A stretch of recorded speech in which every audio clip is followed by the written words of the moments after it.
सत्संग एक रूहानी संजीवनी है जिसको लेने से मर्तप्राय आत्मा पुनर्जीवित हो जाती है। और आत्मा का बल क्या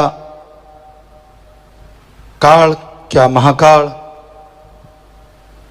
क्या मन, क्या माया, आत्मा की स्पीड, क्या हवा, क्या प्रकाश और क्या मन, सबसे कई गुना ज्यादा है। और जब आत्मा बलवान हो जाती है, आत्मा शक्तिशाली हो जाती है, तो इंसान के छोटे बड़े सब भयानक कर्म कंकर में बदलते चले जाते हैं और वो मालिक की कृपा का हर पल पात्र बन जाता है। आत्मा को बल देना है। जैसे कोई आदमी कमजोर हो जाता है, उसे कहा जाता है कि आपको ताकत चाहिए, तो उसके लिए आयुर्वेदा, एलोपैथी, होम्योपैथी, नेचुरोपैथी सब में पावर की चीजें हैं, वो दी जाती हैं और आदमी ताकतवर हो जाता है। लेकिन आत्मा को बलवान बनाने के लिए किसी पद्धति के पास कोई टॉनिक नहीं है। किसी डॉक्टर के पास चले जाओ, कोई दवा नहीं जिससे आत्मबल बढ़ जाए। आत्मबल का टॉनिक भी आपके अंदर है। कितनी हैरानी है, आपके अंदर ही आत्मबल है और आपके अंदर ही आत्मा है। जैसे दूध में घी होता है, अब 5 क्विंटल दूध का आप पीना चाहें, क्या पी लोगे? नहीं पी सकते। Litre, 2 litre, 5 litre, 4 litre, 10 litre, जितना भी एक दिन में, अगले दिन फट जाएगा। लेकिन तरीका है, दूध के अंदर ही घी है, उसको जाग लगाओ, उसको बिलो, मक्खन आए, गर्म करो, छाछ अलग, घी अलग, तो वो घी 5 क्विंटल दूध का आप एक दिन में नहीं, 2 दिन में नहीं, साल, 2 साल, 3 साल तक उसको ले सकते हैं। वो पूरी पावर आपने ले ली। तो उसी तरह वो आत्मबल आप सबके अंदर है, लेकिन उसको हासिल करने के लिए एक तरीका है, एक मेथड है, एक युक्ति है। और उस तरीके को हमारे हिंदू धर्म में गुरु मंत्र, इस्लाम धर्म में कलमा, सिख धर्म में नाम शब्द, ईसाई धर्म में द गॉड्स वर्ड्स या मेथड ऑफ मेडिटेशन, यानी मालिक को याद करने का तरीका, विधि है। उस विधि के द्वारा अगर आप मालिक को याद करेंगे तो यकीनन आपकी आत्मा को आपके अंदर से पावर मिलेगी और वो टॉनिक मिलते ही आपके गम, दुख, दर्द, चिंताएं खत्म होती चली जाएंगी और खुशियों से माला माल हो जाएंगे। कितना आसान है ये प्रोसेस। एक नया पैसा नहीं लगाना, बाल बच्चों से, परिवार से दूर नहीं जाना, कपड़ा लत्ता अलग तरह का नहीं पहनना, कोई मुश्किल नहीं, शरीर को तकलीफ नहीं देना कि खड़े रहो, बैठे रहो, लेटे रहो, जैसी मर्जी आपकी। तो इससे आसान और क्या हो सकता है?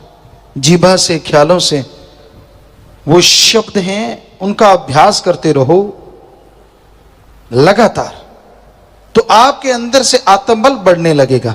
और जैसे जैसे आत्मबल बढ़ता जाएगा, आप सुख, परमानंद की प्राप्ति के और करीब होते जाएंगे और आपकी बेचैनियां, आपकी टेंशनें खत्म होंगी और बिगड़े काम बनने लगेंगे। आपका तो पता नहीं आप क्या कहें, लेकिन हम आपको दावे से कहते हैं, हमने ऐसा टॉनिक जो बिना दाम के मिले, कहीं भी देखा तो क्या, सुना भी नहीं, सिर्फ सतगुरु मौला ने बताया। गुरुओं ने, पीर पैगंबरों ने, ऋषि मुनियों ने बयान किया, लेकिन गुरु बिना गति नहीं।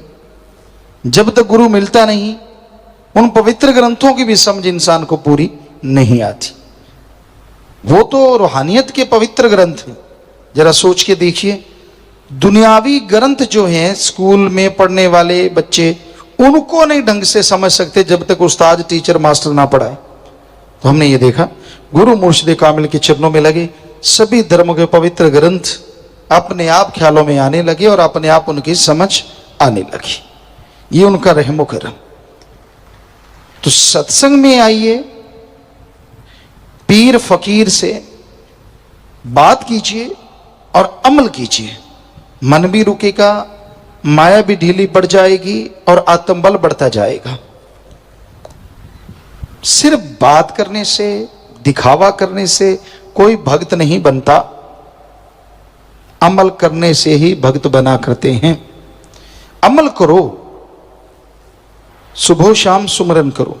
आपकी कोई लाइफ है, आप गृहस्थी हैं, त्यागी हैं, तपस्वी हैं, यानी सदब्रह्मचारी ब्रह्मचारी हैं, सुमरन तो अति जरूरी है। कोई भी लाइफ आपने चुन ली, हर लाइफ के सक्सेस के लिए सुमरन रामबाण है, यानी काम करेगा ही करेगा, कभी नकारा नहीं होगा, ये 100% गारंटी है। घर गृहस्थ वालों को भी जाप करना चाहिए और त्यागी तपस्वी को भी। बिना सुमरन के मन नहीं ठहरता। मन बड़ी जालिम शक्ति है, कोई मालूम नहीं कब आदमी को टरका दे और कब आदमी को भरमा दे और कब चारों खाने चित्त करवा दे। इसलिए मन से लड़ा करो, और मन से लड़ने का कोई और तरीका है ही नहीं सिवाय प्रभु के नाम के। सुमाली का नाम जपो, उसके नाम में शक्ति है, उसके नाम में ताकत है जो आपको सुख देगा। चंद रुपयों के लिए, चंद नोटों के लिए इंसान मन और मनमते लोगों का संग करता है, और कई बार वो सब इंसान के दुख का कारण बनते हैं। परेशान रहता है, दुखी रहता है, किसी से पैसे लिए, किसी को मारा, काटा, तड़फाया, जिंदगी भर वो आदमी तड़फता रहता है जो ऐसे बुरे कर्म करता है। तो इसलिए बुरा कर्म नहीं करना चाहिए। जहां तक संभव हो नेक कर्म करो, भले कर्म करो, मालिक का नाम जपो, तभी सुख मिलेगा, तभी शांति मिलेगी, तभी परमानंद मिलेगा। अगर आप वचनों पे पक्के नहीं रहते, सुमरन नहीं करते, तो मालिक की कृपा पात्र आप नहीं बन पाएंगे। इसलिए टेंशन छोड़ो, रजा में राजी सो मर्द गाजी। सतगुरु मौला दुख दे सुख दे, उसकी तमीज ना रहे, वो आदमी मालिक की खुशियों का हमेशा अधिकारी बनता है और दोनों जहां में खुशियों से माला माल रहता है। सुख में नाचने लगे, दुख में चारपाई पे पड़ गए, ये भक्तों का नहीं तरीका होता। वो तो सुमरन करते हैं, दुख आ गया तो परवाह नहीं करते, क्या है बस इतने सोचने की देर है, 50-60% तो दुख वैसे ही उड़ जाता है। फिर सुमन करे, भक्ति इबादत करे, थोड़ी दवा दारू करे, चलो उससे खत्म हो जाता है बस। और सोच के पड़ जाए मर गया। ओ कई तो लेटते हैं, इधर को मेरा बाजू इधर गया, अरे इधर ही जाएगा जब इधर को लेट रहा है तो। नहीं क्यों गया, तो तेरा दिमाग लेके गया। हाँ जरा सी धूप लगी, ओ सिर दुखेगा, धूप में गया तो वो दुखेगा ही, क्योंकि पहले सोच लिया कि दिमाग को ऑर्डर दे दिया सिर दुखा देना, जैसे धूप में जाऊं। तो नेचुरली आपको नहीं पता, लेकिन ये शरीर का सिस्टम है। आपने कह दिया कि सिर दुखेगा और जब जाओगे तो दुखेगा। ये साइको होता है, आदमी के दिमाग में बैठ जाता है। तो दिमाग को पावर मिलती है गुरु मंत्रा से, आत्म बल से। यानी किसी तरफ आ जाओ, चाहे साइंस की तरफ आ जाओ, चाहे रूहानियत की तरफ आ जाओ, सुमरन के बिना बात नहीं बनती। हमने देखा है 30 साल के बूढ़ों को, हमने देखा है 70-80 साल के जवानों को। देखा नहीं, देख रहे हैं। थोड़ा सा काम किया। हम अपनी बात करते हैं, बेपरवाह जी की रहमत बचपन से, जन्म से रही, गर्भ से रही, हमेशा से रही और रहेगी। तो हमने कभी उस गांव में ये नहीं सुना था थक गए, ना तो बुजुर्गों से सुना था, ना अधेड़ अवस्था वालों से, ना जवानों से। लेकिन यहाँ आए बहुतों से सुना, छोटे बच्चों से ना, मैं तो थक गया। हमने कहा है ये क्या बला होती है, जवान तो थक गया, अधेड़ तो थक गया, बुजुर्ग तो थक गया। कई लोग मिले ऐसे, सभी नहीं। ये थक गया क्या चीज होती है? बस आपने सोच लिया तो थक गया, नहीं सोचा कुछ नहीं है तो कुछ भी नहीं है, बात ही कुछ नहीं। तो बहुत सारी बीमारियां तो आपके दिमाग की दी हुई हैं, आत्मा की कमजोरी की वजह से। जैसे सुमन करोगे वो चुटकी में उड़ जाएंगे, हाथों हाथ खत्म। तो ऐसे ना सोचा करो, मैं ऐसे लेटूंगा मेरे तो बल पड़ेगा, मैं ऐसे लेटूंगा तो मेरे को आराम आएगा। हाँ, वास्तव में थोड़ा आराम मिलता है किसी भी करवट में तो अच्छी बात है, लेकिन पहले से सोच लो तो गड़बड़ है। इसलिए दिमाग में पहले से गलत बातें ना बिठाया करो। खास करके माता बहनों को ज्यादा होता है, लेकिन आजकल के भाई भी लगभग बराबरी में। पहले माता बहनों को बहुत ज्यादा होता था हर बात पे, ओ हवा इधर से छींक आएगी, नेचुरली आएगी, छी अब चलेगा सामान तो चलेगा। तो ये सोचने की वजह से है और कुछ नहीं है। हवा आगे क्या है, नहीं आने देनी चाहिए, नहीं आएगी, नेचुरली एलर्जी रुक जाएगी। तो ये आप की सोच रहे हैं जो नेगेटिव, उसका कारण है आत्मिक कमजोरी। और आत्मिक कमजोरी को दूर करने का एक ही तरीका है, सत्संग में आओ, ओम हरि अल्लाह वाहिगुरु राम का नाम गाओ, भक्ति इबादत करो, आप अंदर से मजबूत हो जाएंगे और बीमारियां चुटकी में उड़ती चली जाएंगी। आपकी सोच पॉजिटिव हो जाएगी, आपको शक्ति आने लगी। बात बात से लोग डरते हैं, छिपकली देख के कईयों को थरथराहट हो जाती है, काकरोच देख लिया कईयों के पसीने छूट जाते हैं। तो ये एक साइको है और कुछ नहीं। बताओ काकरोचों ने कितने लोगों को मारा है? सुना कभी उसके जहर से कोई मरा? नहीं मरा, लेकिन नाचते भागते चीखे मारते बहुत लोगों को सुना है। छिपकली हाँ, अगर दूध में खाने में गिर जाए, उसमें पड़ जाए तो जहरीली है, लेकिन ये नहीं है कि अगर उसका सही पे, चलो ऐसे भी अगर कोई पी भी जाता है और अंदर से स्ट्रांग है, थोड़ी दवा ले ले तो ठीक हो जाता है। ऐसा कुछ नहीं है कि वो आदमी को खत्म कर देगी हाथों हाथ, लेकिन उससे वैसे डरते रहो। वो बेचारी आदमी से डरती है, आदमी उससे डरता है, उसको पता नहीं कि आदमी डरता, वरना वो घरों से बाहर निकाल दे आदमी को। शुक्र है उसको नहीं पता चल सकता कभी, वरना अगर छिपकली को पता हो कि ये डरता तो वो कमरे ना घुसने देगी, आगे में चल। तो कहने का मतलब आदमी का अपना ही बनाया डर, अपनी ही बनाई बीमारियां हैं बहुत सारी, और जो हैं वो भी सुमरण से खत्म हो जाएंगी। अपनी बनाई तो खत्म होंगी होंगी, जो कर्मों की वजह से हैं वो भी खत्म हो जाएंगी। ऐसा है राम का नाम, ऐसी है भक्ति, ऐसी है इबादत।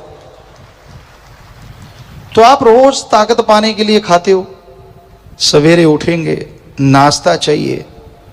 कई तो हमने देखा चाय नहीं पीते तो आंखें नहीं खुलती, सवेरे सवेरे चाय की प्याली पिएंगे फिर लाइट ऑन होती है, वरना तो डिम्मी रहती है। उसके बाद बाथरूम वगैरह जाते हैं, रफाहत जाते हैं, तो उसके लिए भी शायद चाय, या कईयों को बीड़ी सिगरेट का आदी होते हैं, जब तक वो पीते नहीं तो काम होता नहीं, गड़बड़ रहती है। अलग अलग सिस्टम है, लोगों ने अपना अपना बना रखा साइको, बस फिट कर रखा, ये करूंगा तो होगा, ये करूंगा तो होगा। और उसके बाद फिर किसी को नाश्ता चाहिए, ना चाहिए तो गाड़ियां। कई घरों में आपने देखा होगा, माता बहनों को तजर्बा होगा कि भाई लोग गाड़ियां शुरू कर देते हैं, और भाइयों को तजर्बा होगा बहनें शुरू हो जाती हैं जो खुद बनाते हैं भाई। तो ऐसा चलता है, सब चीजों के लिए लड़ते हैं। दोपहर का खाना टाइम पे नहीं आया तो लाल पीले। खेती बाड़ी में हमने देखा, सुबह से फावड़ा चला रहे हैं, कस्सी चला रहे हैं, बस ध्यान ऐसे चलाया, घंटा 2 घंटे खाने की तरफ ध्यान शुरू होता है, कोई आया नहीं, दिख तो रहा नहीं, फिर चलता है, अंदर से उबाले आने शुरू हो जाते हैं, और जब तक खाना आता है तब तक 10-20 गाड़ियां तो थोक में से रखा देते हैं कई लोग। क्यों? भूख लगी है। तो कभी ऐसी तड़फ वाहिगुरु अल्लाह राम के लिए तो कभी नहीं बनी कि यार मैंने आज सुमरण नहीं किया, मैं अपने आप को ऐसा करूं, मैं ऐसा करूं ना। कोई नहीं, मन कहता आज क्या है, कल को सही, कल क्या है, परसों सही। तो सुमरण में क्यों नहीं ध्यान देते? खाने से शरीर मजबूत होता है, लेकिन आत्मा से शरीर चलता है। अगर आत्मा बीमार है तो शरीर कमजोर रहेगा, जो मर्जी खा लो। कई कहते सुने गए, बहुत ताकत वाली चीज खाते हैं पिताजी, बिल्कुल नरकंकाल, जोर लगा लिया। तो मतलब जब तक चिंता टेंशन परेशानियां दूर नहीं होंगी, खाओ पियो अच्छा, लेकिन साथ में सुमन करते रहो। आत्मा बलवान होगी तो पतले शरीरों में भी शक्ति गजब की आ जाती है। शरीर पतले मोटे से कोई लेना देना नहीं होता, आत्म बल जिनके अंदर होता है, सफलता की सीढ़ियां हमेशा वो चढ़ा करते हैं। आत्म बल जरूरी है, आत्मविश्वास जरूरी है, वरना बड़े बड़े पहाड़ जैसे लोगों की हवा सर एकदम निकल जाती है, ऐसा भी हमने देखा है। तो भाई आत्मबल हासिल करो, ये सबके लिए जरूरी है। जिंदगी का कोई भी मार्ग है आपका, सुमरन करो, भक्ति जरूर किया करो, नियम बना लो। हर जिंदगी में, हर कार्य में मालिक आपको खुशियां देंगे और खुशियों से लबरेज होके आप अपना, अपने कुलों का, अपने परिवारों का उद्धार करते जाएंगे और खुशियों से माला माल होते जाएंगे। घोर कलयुग में मन इंद्रियां बड़े जोरों पे हैं। काम वासना, क्रोध, लोभ, मोह, अहंकार, मन और माया, इन्होंने ऐसा चक्कर चला रखा है। इन्होंने सभी को ऐसा चक्कर गिन्नी बना रखा है। होश होते हुए भी लोग मदहोश हैं इनके जाल में, इनके नशे में। और उसकी एक ही वजह है, राम, अल्लाह, वाहिगुरु, गॉड, खुदा, रब के नाम से लोग दूर होते जा रहे हैं। जब जरूरत पड़ती है, जब कोई काम लेना होता है, तो हर कोई परमपिता परमात्मा को याद करता है, आगे पीछे याद नहीं करते। और वही समय होता है जब काम वासना, क्रोध, लोभ, मोह, अहंकार, मन, माया इंसान को घेर लेते हैं। फिर इंसान तरह तरह के विकार करता है, बुराइयां करता है और उसी की वजह से परमपिता परमात्मा से दूर होता चला जाता है। जब मालिक से प्रीत लगती है तो बड़ा जबरदस्त आनंद होता है। शुरू हुई हुई प्रीत, नाम लिया लिया होता है, सुमरन करता है, प्रीत में मजा आने लगता है। लेकिन धीरे धीरे धीरे धीरे मन अपने दांव चलाने शुरू करता है और फिर बहुत सारे लोगों को गुमराह कर देता है। वो अपना एम, अपना लक्ष्य भूल जाते हैं, बुराइयां करते हैं, काम वासना, विषय विकार, क्रोध, लोभ, मोह, अहंकार, मन, माया के हाथे मजबूर हो जाते, उन्हीं के हत्थे चढ़ जाते हैं।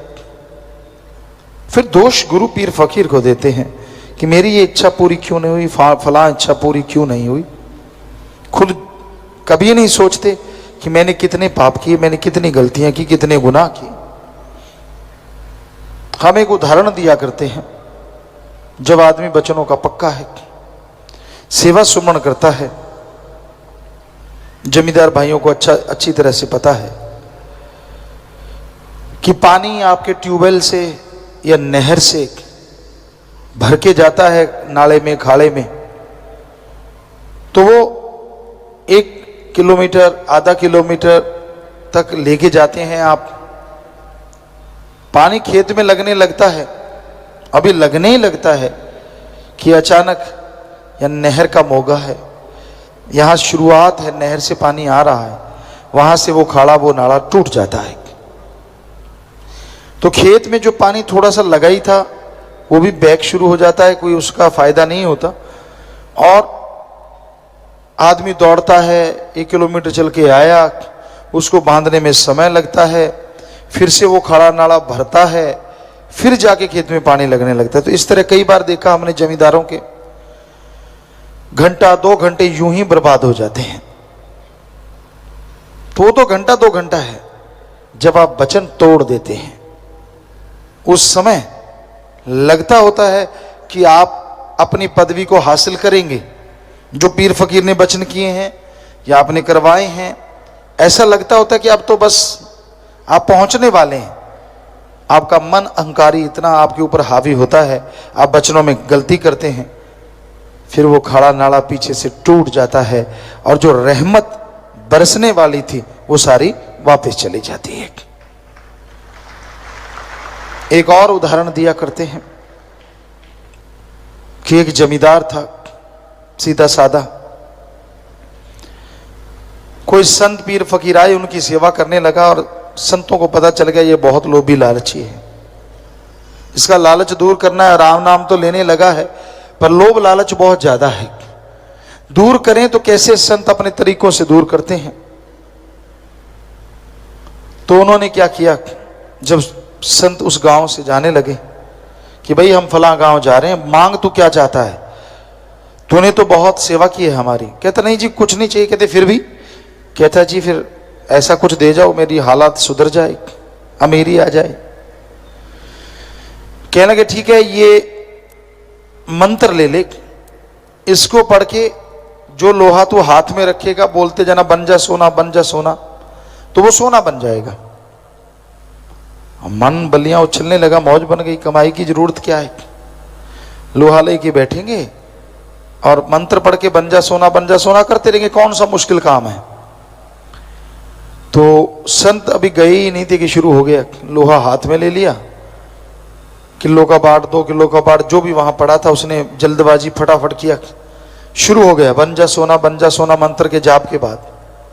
लगा रहा, घंटा गुजर गया, थोड़ा जी उकताया, यार 1 घंटा हो गया, फिर लगा रहा 2 घंटे 3 घंटे 4 घंटे। और पुराने टाइम में पशुओं के पीछे घूमने वाले जमींदार, इतना सहन शक्ति नहीं होती थी, पशुओं को गालियां देना शुरू कर देते, डंडे मारते थे। तो आ गया गुस्सा, कहता यार ये बाबा ठगी मार गया। फिर घंटा जैसे तैसे गुजारा, लेकिन पारा आसमान पे छू गया। गुस्से में पूरा लाल पीला, जब ऐसे घंटे कुछ गुजरे तो बस लास्ट में बोला, कहता सोना नहीं तो पित्तल ही बन जा। और आंखें देखी खोल के तो वो पित्तल बन गया।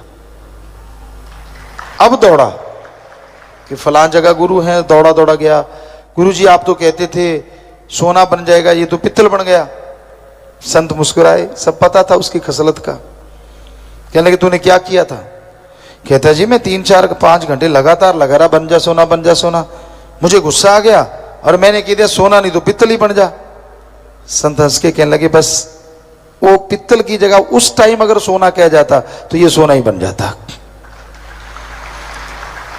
तो वो वाली बात है, संत प्यार मोहब्बत की फट्टी लिखते हैं, प्यार से अक्षर डालते हैं, मोहब्बत के बीज बोते हैं, और जब फल लगने वाला होता है, मन उसकी जो तने होते हैं, जड़ें होती हैं, वहां पे आरी फिरवा देता है, कुल्हाड़ी चलवा देता है, छोड़ यार क्या है। और सारे फल लगने वाले थे, पेड़ सूख जाता है। सो बचनों पे जब आप काट कर देते हैं, आपको मखौल लगता है, मामूली बात लगती है। संतों को दोष देना आसान होता है, खुद की कारगुजारी नहीं पता होता।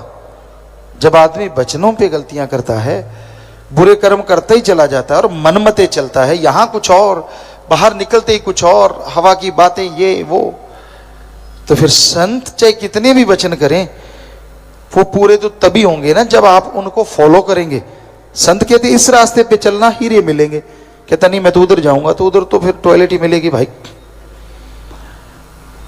संतों की बात मानो, उसके अकॉर्डिंग चलो, तो वचन पूरे ना हो तो सवाल ही पैदा नहीं होता।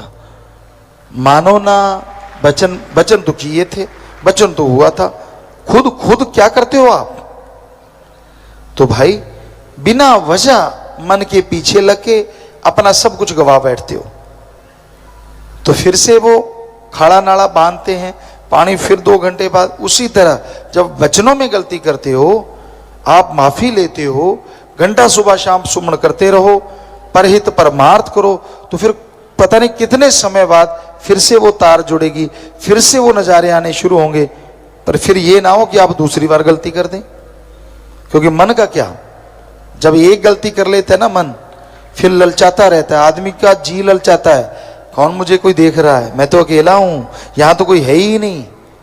फिर गलती करता है और बस खाड़ा जब बार बार टूटता है ना, वो कमजोर हो जाता है, फिर बांधने में जल्दी से टाइम नहीं काबू आता, घग्गर नदी के बांध की तरह, फिर तो बिखर जाता है, सारी बारी बर्बाद हो जाती है। फिर तो 2 घंटे सुबह शाम सुमन करो, तौबा करो साथ संगत के सामने, क्योंकि साथ संगत भगवान का रूप होती है, मालिक होते विराजमान।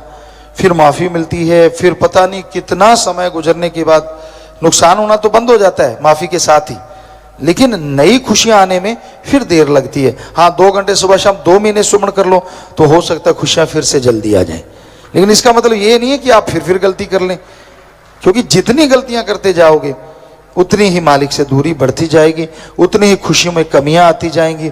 जो मर्जी कर लो, आपको वो आत्मिक शांति, परमानंद हासिल नहीं होता। इसलिए गलतियां ना दोहराया करो। हमारा तो बताना फर्ज है, मानना ना मानना आपकी मर्जी है।